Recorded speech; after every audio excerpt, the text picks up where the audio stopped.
A Bíblia é a palavra de Deus, o livro incomparável. Aprendo nela a vontade de Deus, que é livre incomparável. Boa noite, irmãos. Que a graça e a paz do nosso Senhor Jesus Cristo esteja com cada um de vocês. Estamos de volta ao nosso estudo bíblico às quintas-feiras. Nas 2 últimas semanas, o DEC esteve com os irmãos e trouxe o estudo no livro de Obadias. E como o DEC falou, realmente há muito a ser dito naquele estudo. E ele fez uma boa síntese. Fica aqui o nosso agradecimento ao DEC, seminarista de nossa igreja, por ter dado continuidade às nossas quintas-feiras para que os irmãos e amigos não ficassem sem estudo. Então, DEC, muito obrigado, Deus abençoe você e continue a usá-lo como fez nestas 2 últimas semanas. Nós estamos então de volta e vamos retomar o estudo no livro de Ruth. Antes, porém, nós vamos orar. Agradecemos mais uma vez, Senhor, porque podemos estudar a Tua Palavra. Agradecemos porque o Senhor nos deixou registrada a Tua vontade por escrito, para que não tivéssemos dúvida acerca de como viver de acordo com a Tua vontade. Ajuda-nos, Senhor, a aplicar aquilo que lemos, aquilo que estudamos na Tua Palavra, aplicar às nossas vidas. Em nome de Jesus, nós oramos. Amém. Na última vez que nós estudamos o livro de Ruth, nós havíamos ido até o verso 15 do capítulo 1. Noemi saiu com seu marido e seus 2 filhos de Belém, de Judá, por causa da fome, e foi para Moabe. Lá em Moabe, seu marido morreu, seus 2 filhos se casaram com mulheres moabitas e terminaram morrendo também. Noemi ficou, portanto, só.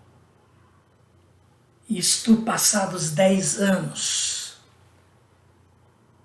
Ela então pediu às suas noras para que voltassem para suas famílias, para o seu povo, mas elas choraram, quiseram continuar com Noemi. Noemi insistiu, então uma de suas noras, Orfa, voltou para o seu povo, mas Ruth disse que continuaria com Noemi. Nós paramos no verso 15. E o verso 15, no 14, como nós dissemos, elas então começaram a chorar alto, de novo já na despedida, né? Depois Orfa deu um beijo de despedida em sua sogra, mas Ruth ficou com ela.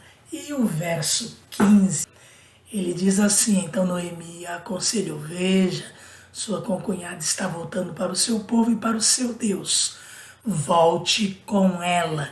E nós salientamos bastante aqui essa expressão de Noemi, volte para o seu povo e para o seu Deus. Comentamos as implicações de voltar para o povo de Moabe, de voltar para o seu Deus. Povo idólatra, povo que herdou os deuses pagãos dos cananeus, embora os moabitas fossem semitas, ou seja, parentes inclusive de Abraão lá atrás por serem descendentes de Ló. Ruth voltar para o seu povo significaria então deixar Noemi, deixar o Deus de Noemi, o único e verdadeiro Deus, Deus de Israel, e voltar para a idolatria. Comentamos um pouco então sobre os deuses que os moabitas adoravam, especialmente o deus Quemis ou Camus, dependendo aí da transliteração, a pronúncia varia. E demos alguns exemplos na Bíblia deste relacionamento deste Deus, este ídolo, com o povo moabita, o povo amonita também. Olha, eles herdaram bastante isto dos povos pagãos da terra. A influência, inclusive, em Israel era muito grande, esta influência idólatra dos povos pagãos. Aqui na época em que Ruth viveu, o povo de Israel era recente na terra, porque nós estamos aí na época dos juízes, que vem depois da entrada deles na terra prometida, mas em tempo muito rápido, muitos deles deixaram a fidelidade a Deus de lado e passaram a servir a ídolos, passaram a ser idólatras. A influência era tão grande dentro do povo de Israel, desses povos pagãos, desses povos idólatras, que nós temos, por exemplo, lá em Juízes, no capítulo 11, uma situação muito triste que acontece com Jefté, juiz de Israel na época. Ele ia guerrear contra os amonitas, olha, os amonitas ali, irmãos dos moabitas, descendência de Ló. E Jefté fez um voto. O voto era coisa muito séria, era levado muito a sério naquela época. Ele fez um voto a Deus, mas a influência dele totalmente pagã. Está lá em Juízes, no capítulo 11, no verso 30. E Jefté fez este voto ao Senhor: se entregarem os amonitas nas minhas mãos, verso 31, aquele que estiver saindo da porta da minha casa ao meu encontro, quando eu retornar da vitória sobre os amonitas, será do Senhor, e eu o oferecerei em holocausto. Que absurdo, que herança pagã, oferecendo um ser humano em sacrifício, em holocausto, e ele quis fazer isto oferecendo a Deus. É claro que Deus não aprova este tipo de atitude, o sacrifício de seres humanos. Deus não ensinou isto. Ele ensinou que os cordeiros seriam sacrificados, e aqueles cordeiros apontavam para o Messias, apontavam para Jesus. Jefté fez este voto, e qual foi a sua triste e desagradável surpresa? Está no verso 34, quando Jefté chegou à sua casa em Mispá, depois de ter vencido os amonitas.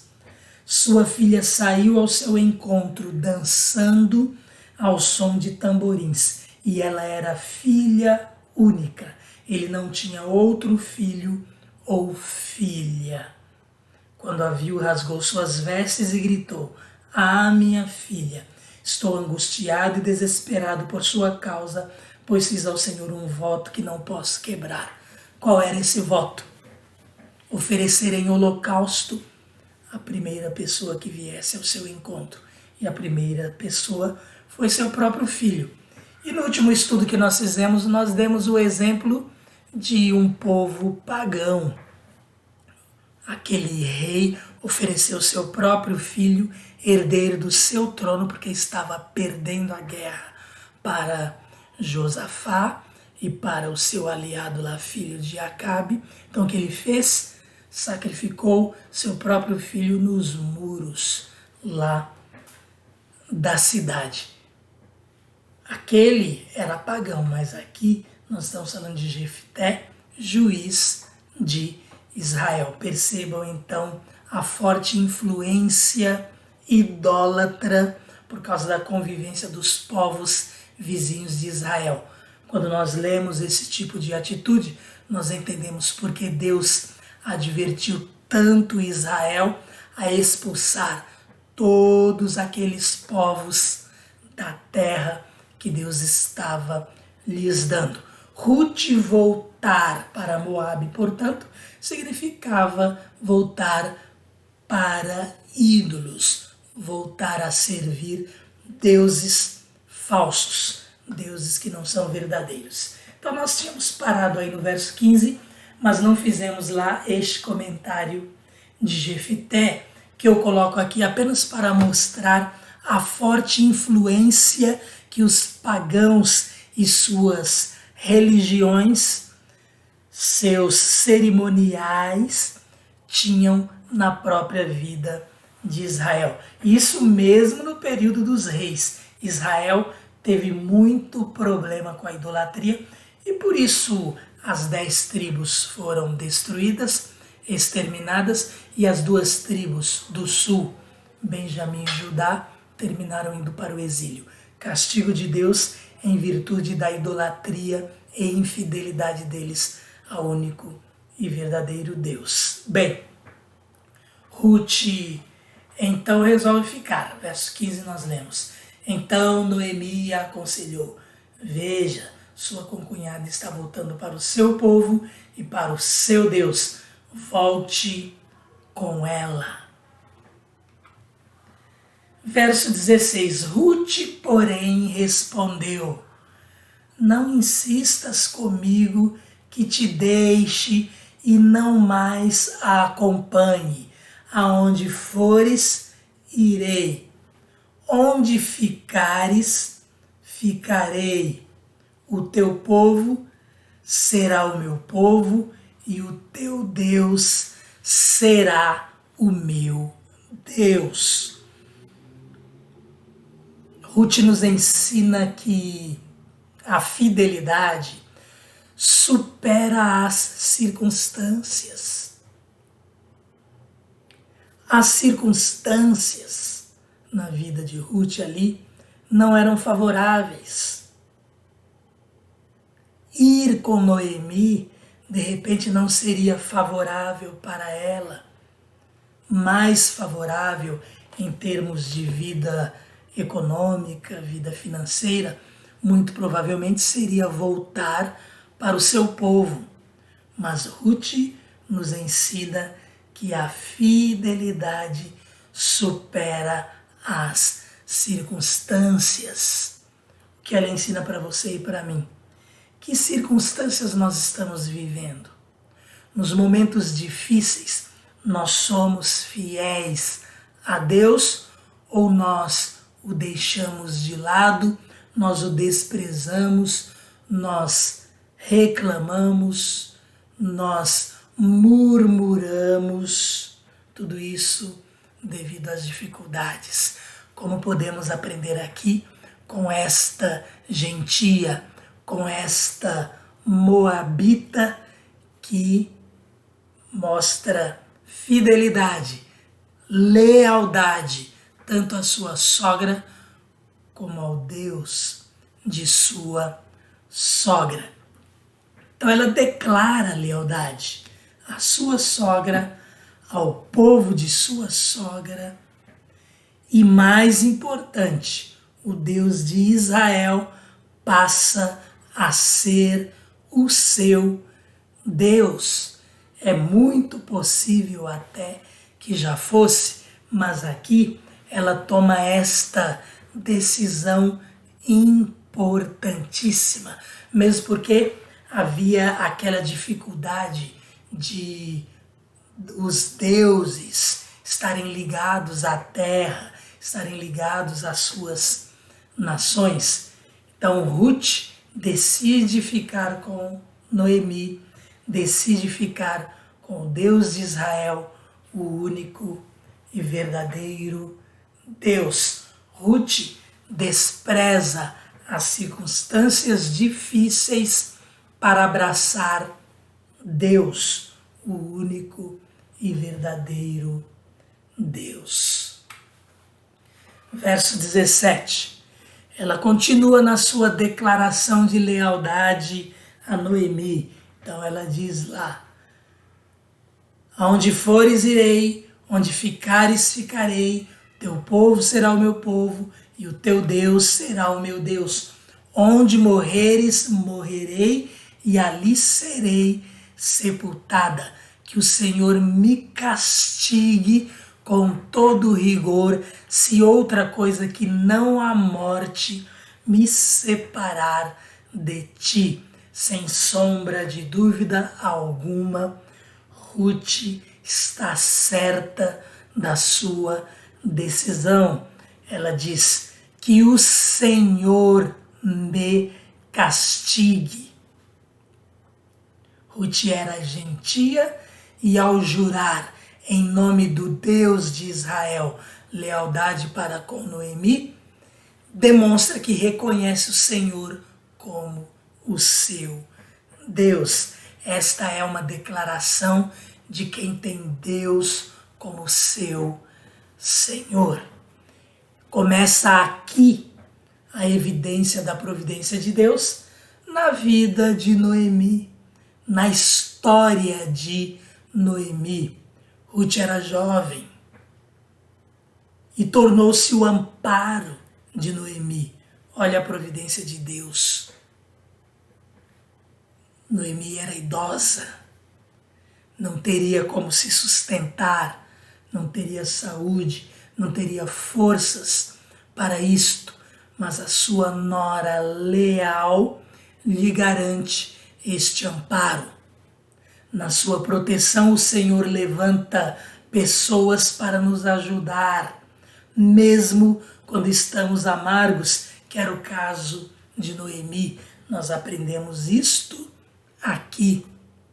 Mesmo quando não percebemos, Deus está movendo pessoas e circunstâncias para nos proteger, para nos abençoar, para ser propício a nós. Tudo isso por sua misericórdia, por sua graça, por seu amor, não por merecimento nosso. Quanta coisa nós aprendemos aqui neste livro de Ruth. No verso 18 nós lemos: quando Noemi viu que Ruth estava de fato decidida a acompanhá-la, não insistiu mais. Claro, uma declaração desta, uma declaração tão forte como esta, enfática, que Ruth faz, não deixa qualquer dúvida, não mostra qualquer indecisão na sua resolução.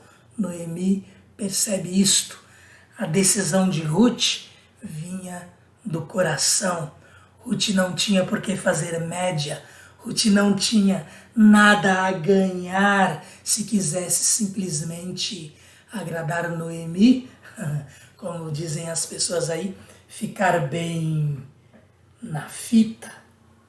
Ela não tinha nada a ganhar com isto. Então o que acontece? Noemi vê que Ruth está realmente decidida e aí então elas prosseguem viagem. Prosseguiram, pois, as duas até Belém. Ali chegando, todo o povoado ficou alvoroçado por causa delas. Será que é Noemi?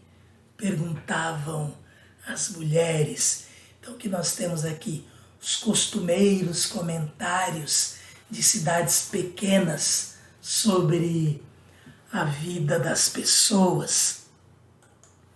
Ainda é assim nos nossos dias, nas cidades menores, onde todo mundo se conhece.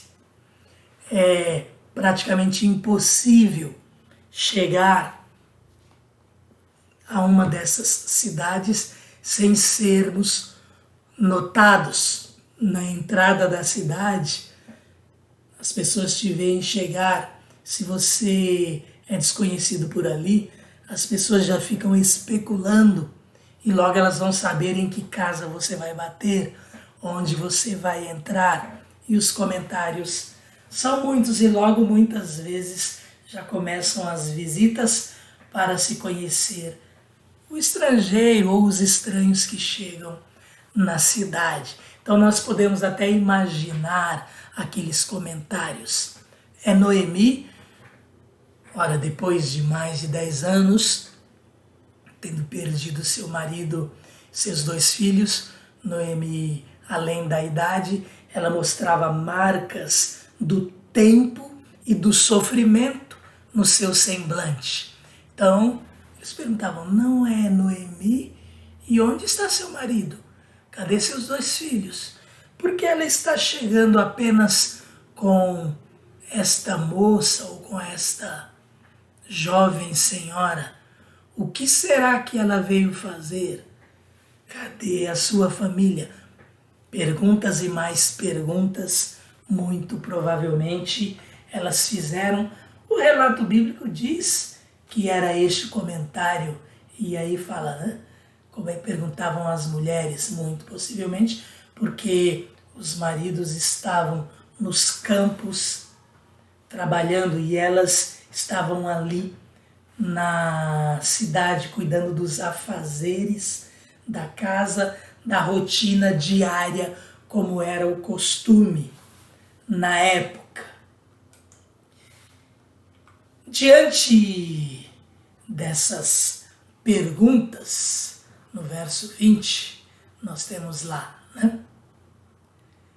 Porque elas falam, todo o povoado ficou alvoroçado por causa delas. Será que é Noemi? E nós já vimos que Noemi significa agradável. Então, verso 20, mas ela respondeu, não me chamem Noemi, não me chamem agradável, não me chamem uma pessoa de bem com a vida, de bem com as pessoas, uma pessoa feliz, agradável. Chamem-me Mara, pois o Todo-Poderoso tornou minha vida muito amarga. Noemi significa agradável, Mara significa amarga.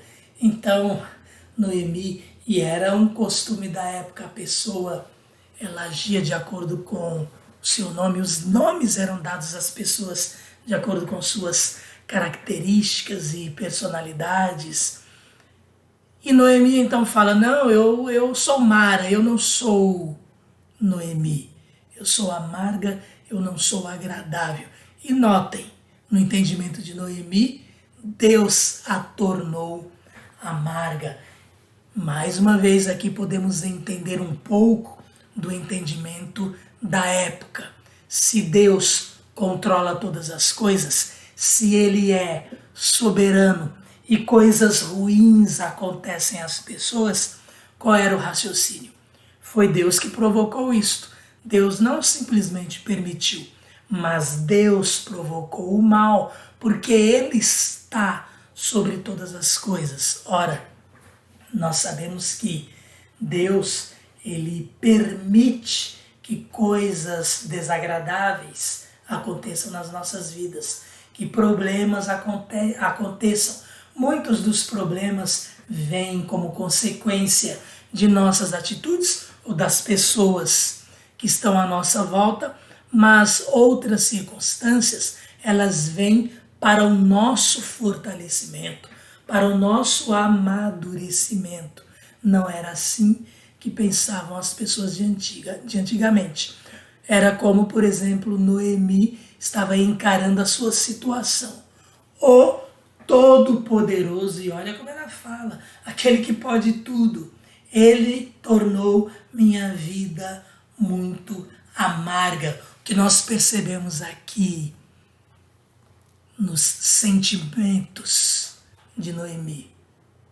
Ela está triste com Deus, ela está decepcionada com Deus, ela está amargurada e põe a culpa de tudo que aconteceu a ela em Deus. Ela entende que Deus tirou a vida de seu marido, de seus filhos, que Deus quis torná-la amarga. Noemi ainda não enxerga todo o contexto. Ela não percebe tudo o que está lhe acontecendo e não percebeu ainda que Ruth era a bênção de Deus na sua vida. Devemos abrir nossos olhos para entender que muitas vezes, nas circunstâncias desagradáveis, nos sofrimentos, Deus também está conosco. E o resultado daquilo vai ser fortalecimento. O resultado daquilo vai ser amadurecimento.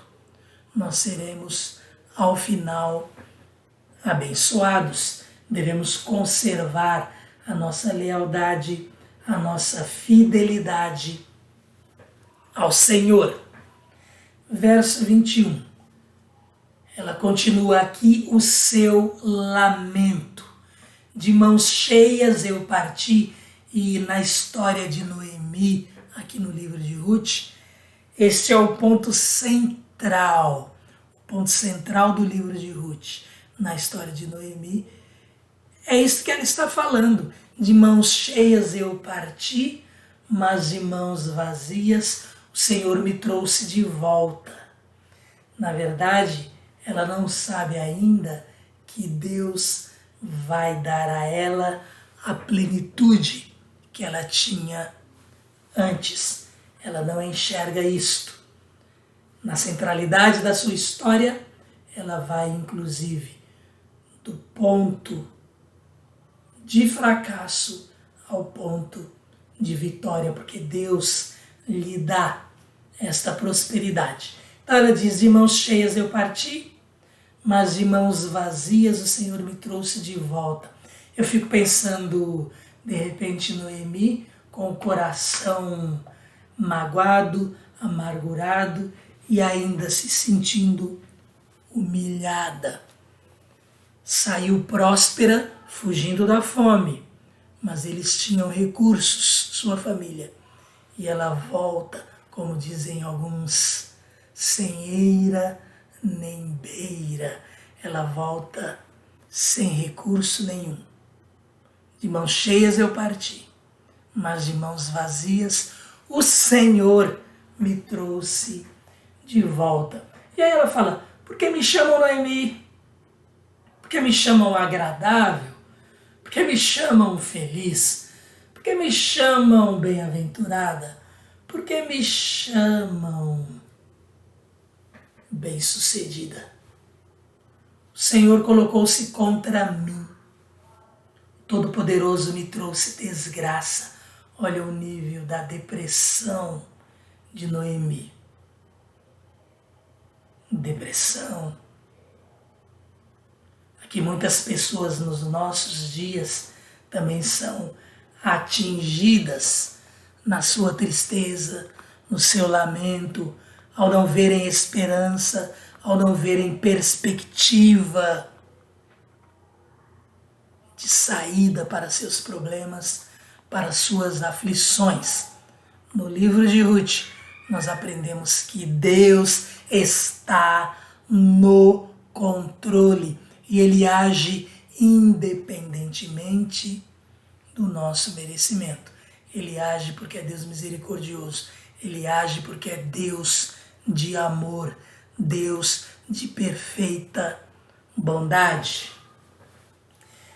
Então, o que nós vemos aqui com muita clareza, Noemi culpa Deus por seu infortúnio. Infortúnio a que nós estamos sujeitos, porque estamos no mundo.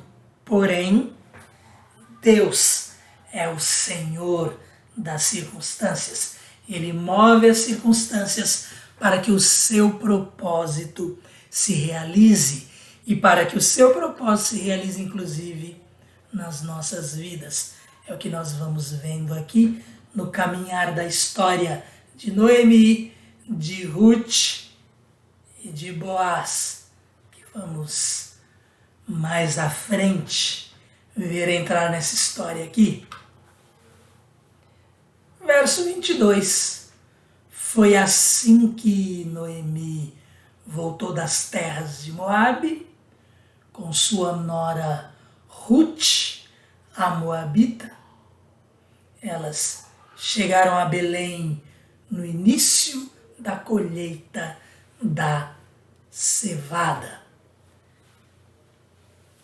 Noemi saiu com a esperança de um futuro melhor, pois a fome imperava em Belém. Voltou sem o marido, sem os seus 2 filhos, sem esperança.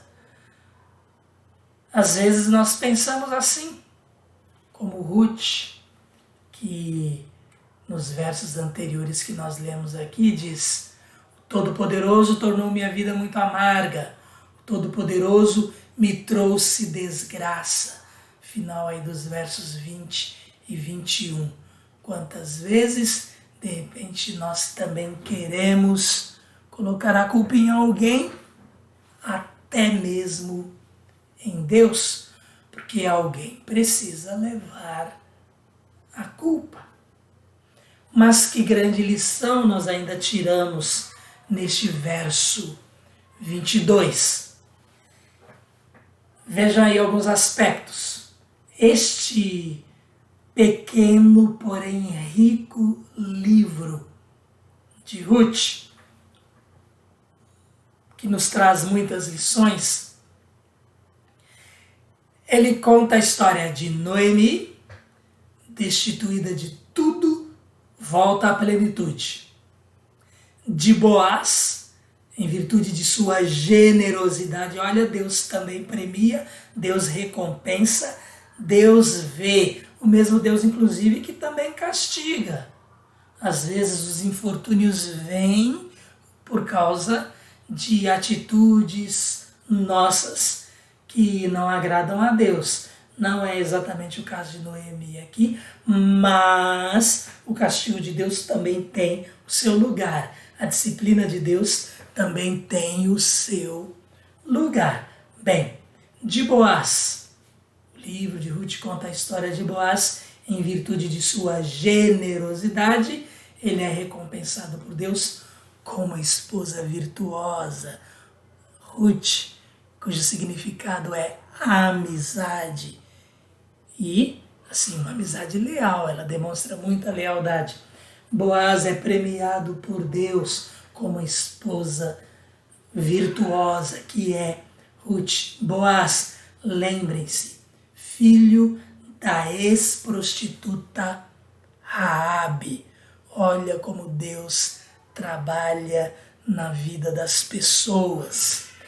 E o livro de Ruth também conta a história de Deus. Então percebam, o livro de Ruth conta a história de Noemi, de Boaz, de Ruth, a gentia que adotou o Deus de Israel e se tornou ascendente do Messias. Olha, no livro de Ruth nós aprendemos que Deus, ele estava de olho em todas as nações. Ele queria salvação para todos os povos. Olha o livro de Ruth apontando para o Novo Testamento. E o livro de Ruth conta a história de Deus agindo por trás da história, agindo por trás das circunstâncias, agindo por trás até das pessoas e da natureza para manifestar sua graça, para manifestar sua misericórdia, para manifestar a providência de salvação para todo ser humano. Chegaram a Belém no início da colheita da cevada. Este final de verso 22 aqui, elas chegaram a Belém no início da colheita da cevada, mostra o controle de Deus das circunstâncias. O momento em que Noemi volta era o início da colheita da cevada, momento que vai ser importante na história de Ruth, algo que nós vamos estudar na próxima semana, algo que nos mostra de forma muito clara que Deus está no controle. Se formos resumir então o que nós estudamos hoje, que podemos ressaltar a lealdade e fidelidade de Ruth, que inclusive se rendeu ao único e verdadeiro Deus. Nós aprendemos aqui também que, diante de circunstâncias, existe a possibilidade de ficarmos abatidos e amargurados, decepcionados com Deus, tristes, nos sentindo desamparados, mas mesmo nestes momentos, Deus está no controle das circunstâncias. Deus está no controle de tudo e move inclusive pessoas para cuidar daqueles a quem Ele ama, daqueles que o têm como seu Deus. Ainda que em determinados momentos nossa fé seja vacilante. O que mais podemos ressaltar aqui, para finalizar? Deus agindo nas circunstâncias, até mesmo em termos de tempo. Ele providencia para que Noemi volte com Ruth no momento em que a terra está se recuperando da fome, início da colheita da cevada. E Ruth vai trabalhar naquela colheita para poder se sustentar, se manter e manter sua sogra. Que Deus nos ensine cada uma destas propostas que temos no livro de Ruth. Que Deus nos ensine a enxergar as circunstâncias, a confiar como Ruth, a ter a esperança de Ruth, a não olhar para as circunstâncias. Olha, ao passo em que Noemi olhou para as circunstâncias amargas, Ruth não olhou para as circunstâncias e preferiu ser fiel, ser leal. Que escolhamos tomar a atitude e escolha de Ruth neste momento, e não a atitude de Noemi, embora seja muito, muito compreensível o sentimento de Noemi, assim como nos nossos dias é compreensível nós percebermos pessoas tão abatidas em virtude de tudo que o mundo tem sofrido em relação às consequências aí desta pandemia que já ceifou tantas vidas. Não percamos a esperança, vamos confiar no nosso Deus, vamos depositar nossa vida, nossa confiança nas mãos dele e continuar servindo. No tempo certo, Deus vai nos mostrar o quanto ele está no controle de tudo e trabalha em nosso favor. Amém? Que Deus nos abençoe.